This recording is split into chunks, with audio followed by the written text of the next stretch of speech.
I think we are binge drinkers rather than gentle drinkers. There's so much that you see that it almost becomes commonplace. We see particularly children of families where there's childhood violence. We see parents incapable of looking after their children properly, and it's just constant, absolutely constant, day in, day out.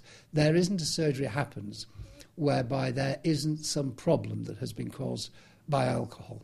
One of the places individuals and their families go to for support when one of them has alcohol problems is this centre in Levenshulme. Clients live here while they follow a support programme to deal with their addiction. They'll have their own room and, to all intents and purposes, this acts as their home. I would say a large percentage of the clients that come to us, families have had to break up. Children being taken into care, divorces, and it can be very, very painful to accept and acknowledge that you're affecting your family in a big way. But usually by the time people reach us, that's part of the reason that they want to change. Our main treatment programme is abstinence-based. So when a client comes into that part of treatment, we've got family group. So the loved ones, significant others, can have access to a family counsellor. Then someone who's in treatment with us, if their family's getting support, they've got an increased chance of actually succeeding in treatment. Dr Taylor's now written to Heywood MP Jim Dobbin with 4 ideas for reducing the problems of alcohol. First, he thinks drinks should be taxed based on how many units are in them.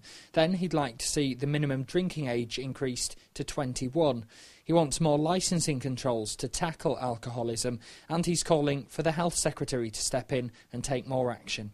I want the people who govern us, who take our taxes, who decide what to tax, I want them to take cognizance of the fact that extending the licensing hours, thinking that we'd all drink like Italians in Tuscany, really hasn't worked. It needs reversing.